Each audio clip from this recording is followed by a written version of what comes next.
Right, hello everyone and welcome back to the Hull City FIFA 21 career mode on this channel, episode number 10 today. And we're getting straight into the action as we're kicking off with a game against Oxford after taking the top spot in the table and beating Grimsby in the Humber Derby in the last episode in the last game. We'd start off in very, very quick fashion in this game. From a corner, Brandon Fleming would whip it in just the 3rd minute and James Scott would head home.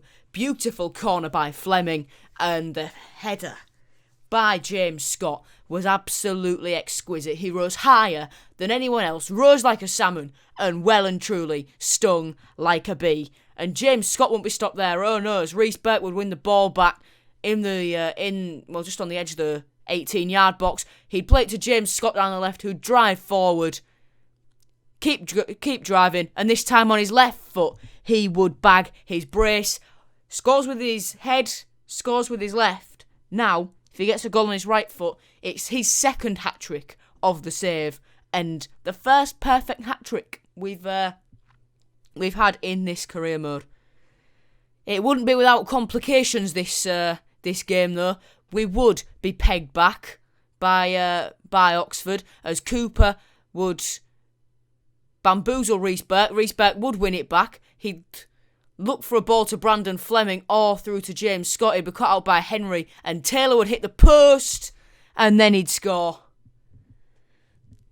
Another error from me passing out from the back and trying to find that ball. I need to learn. Just boot it. Just get it in the air and boot it. That's all I need to do. I don't know why I'm making it so hard for myself, but I am, seemingly. McGuane looking for Winnell. Really good recovery tackle / interception by Reece Burke there. Honeyman finds Doherty and Jack Byrne is played forward in the 68th minute to make it 3-1. Is he going to do it? He turns. He's going to let off to KEANE Lewis Potter to do it. Lovely, jubbly. KEANE Lewis Potter smashes it home for 3-1 and restores our 2-goal advantage that we lost 30 minutes before.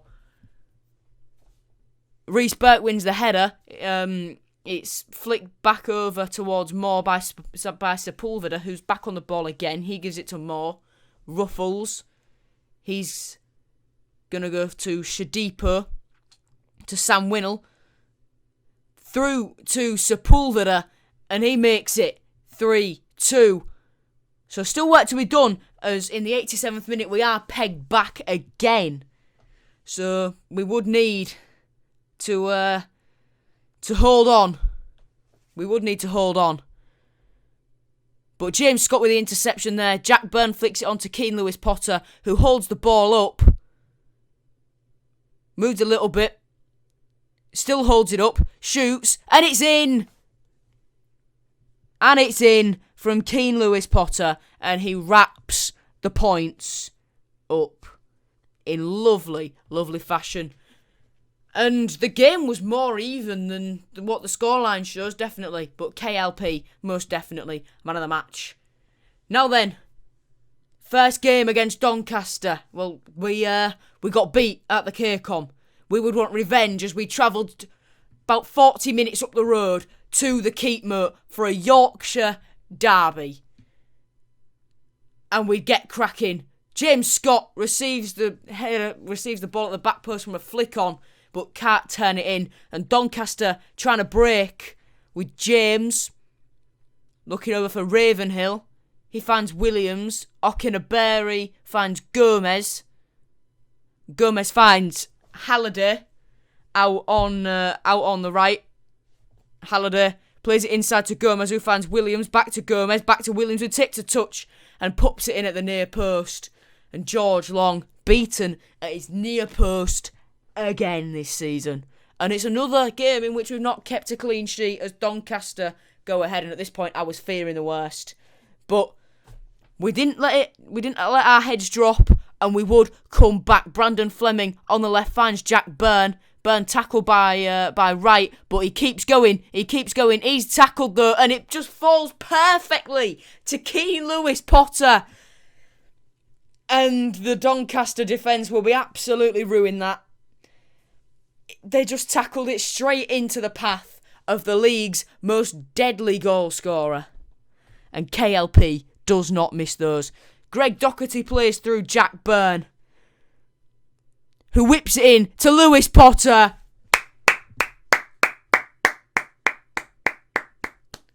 A very quick turnaround. 3 goals in 10 minutes in this game. 2 of them coming from the Tigers, and the Tigers had the last 2 as well. 1-0 down to 2-1 up in the space of about 8 minutes. Lovely stuff. And we wouldn't be stopped there either, as Malik Wilkes down the right would cut in field to the byline, square it to Jack Byrne, who would make it 3-1. What a signing. That's all I have to say. And Anderson, who was partly at fault for the second, but what could he have done? It was just a bit of good positioning by KLP. Takes the free kick. It's headed by Doherty to Jack Byrne. Byrne finds Lewis Potter, and he finishes it in absolute style. That's his hat-trick. And I can't remember, I'll have to look back, if it was a perfect hat-trick. But KLP, brilliant. Absolutely brilliant from KLP. And this game, it was not short of drama. And the second half, well, these next few minutes in this second half would absolutely epitomise that. As Okere-Berry would find Lakildo, he'd be brought over by Brandon Fleming just on the edge of the penalty area, and the ref would deem it a penalty. Brandon Fleming would be given a yellow card for it. And it would be George Long against Fejiri Okere-Berry. Long guesses right and saves it down low to his left. He absolutely smashes the save out the park there. Brilliant save. But device. That one was a very, very harsh penalty. But so I went to block the shot there, but a bit late. But Long saves again from Okere-Berry. Guesses the same way, but this time it's high. And Fejiri Okere-Berry could have made this a completely different game if he'd have scored even just one of those 2 penalties. But we'd come forward. Greg Doherty would find Malik Wilkes, who at his old home would smash it in. He would show respect. It was an LB double tap B celebration there. Shows the respect from when he was at Doncaster on loan. And we were 5-1 up. We were cruising, and we would make it 6-1 as well, as KLP would flick it on to James Scott, who'd beat a man, beat another one, and beat the keeper as well. Brilliant performance, brilliant resilience to come back from 1-0 down to win in the fashion that we did. And it was very, very much deserved. Still wasn't a dominant performance by any means. We're yet to have a truly dominant performance in this save. But I'm alright with that as long as we keep winning. But next game, we'd return to the KEANE against Swindon. And an action-packed episode today. I believe that's 6 played games and 1 simulated game that we've got in this episode. Well, that I've put in this episode for you lot. So hope you're enjoying it. And the first goal in this game would come in the 28th minute as Jack Byrne would catch Broadbent napping. He puts a bit too much power on the square, but it finds James Scott quite luckily. But Scott, what a finish. And the title tells you that KEANE Lewis Potter and James Scott cannot stop scoring. And that principle does apply in these last 2 games as well. It's brilliant. George Long with a great save there, but Reece Burke again with a distribution error. Grant would find Smith. He'd play it through to Brett Pittman, who would pop it past George Long.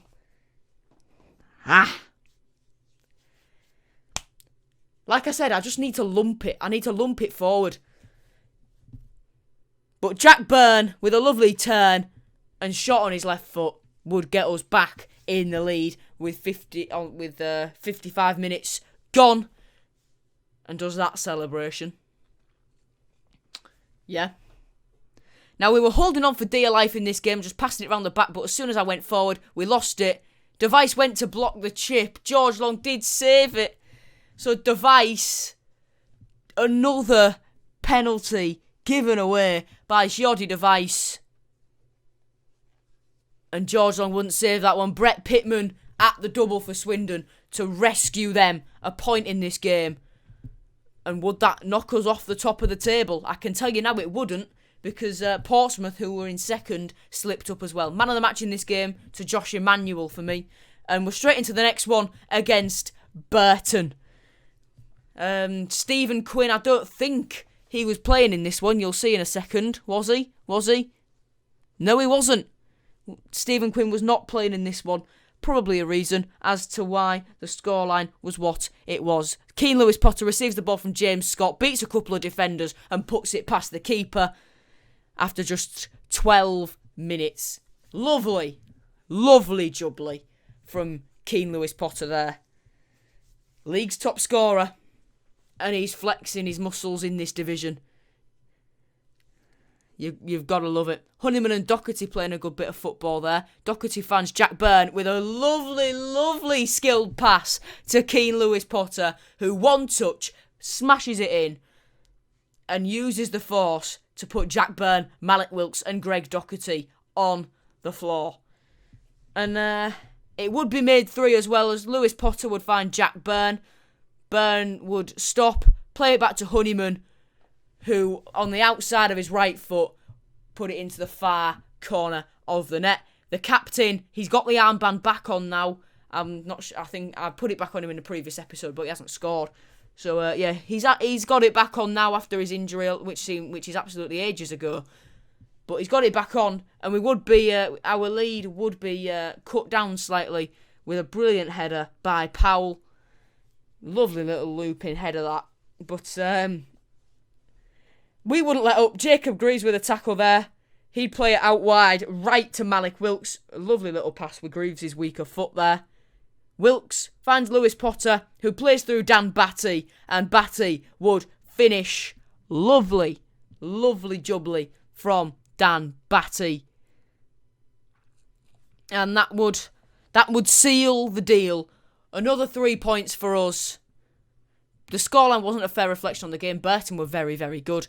But we were even better. We were more clinical in front of goal, as now we travel to the Crown Oil Arena to face Rochdale. Paul McShane also wasn't playing in this one. Quinn and McShane both overlooked. Yeah, that's a shame.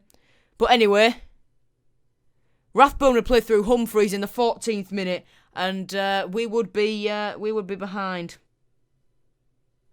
We would be behind after just 14 minutes. As Rochdale, like they did earlier in the season when we drew 0-0, they absolutely dominated me in this game. They absolutely dominated in this game, and Newby with a brilliant finish into the George Long's top right corner to make it 2-0. And I just didn't know what to do. Rochdale were playing me off the park, and they did it in both of the games that we've played them in this season. And it would get worse, as that's a very, very harsh penalty on George Honeyman. That's not a penalty at all in my book, but George Long makes the save. It's lovely, and just on the stroke of half-time, Callum Elder plays through James Scott, who's looking for the ball for Jack Byrne. It's not cleared adequately though, as it goes straight back to Scott. Jack Byrne beats the defender and puts it in for 2-1. He's not picking the ball up. Great.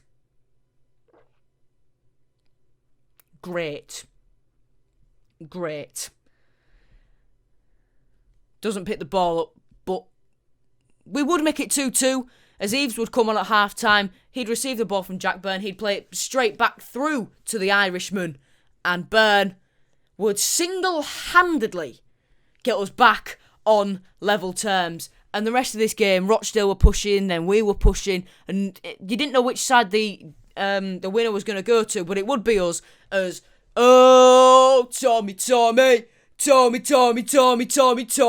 Eves would get us the winner. I'm open to offers for him in this January transfer window, but he's just shown me there, keep me around, mate, keep me around. I'm not quite Keane Lewis Potter's level this season, but you can still find place for me. And Rochdale absolutely battered us in this game, but we somehow got the win out of it. And that is what Man United did all the time. I'm only kidding. Yeah, we grinded it out. Lovely stuff. And we had an offer from Arsenal for Toby Baldwin that we rejected. And we just put some players in our youth academy there. James Harper, the best of them, a centre-back. And we're just putting a couple on development plans, releasing some, not promoting any to the first team because none of them are ready yet. None of them out. They need to be at least 60 rated in my book before they get promoted to the first team. And in the FA Cup third round, we would face Bournemouth at the Vitality Stadium. And this one, it'd be a test. I wasn't expecting anything from it, so I did rotate. And we were all right for the first half an hour, but then we gave the ball up and we never saw it again. Gosling would play it towards Josh Keane in the middle against his old side. Would he celebrate? Of course he would. Of course he would. But, yeah, I wasn't expecting to win this one, but to collapse in the way that we did, Dan Zuba hits the bar there, and McLaughlin can't win the header, and Gosling puts it in at the near post. It wasn't, I'm going to spoil it for you now, it ended up 3-0, but for me, it was not a 3-0 scoreline in the slightest, but it ended up being one, as I bring Ingram out there just so stupidly. And Dan Zuma does make it 3 there. It went through the legs of Device as he tried to block it. And we only had one shot in the game. We got absolutely dominated. It just goes to show we're nowhere near championship level yet. But I didn't play the main team in that one because I wanted to rest them. And I just wanted to get through against Morecambe in the Papa John's Trophy, which we did. 2-0 win.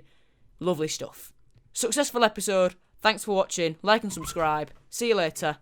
Goodbye.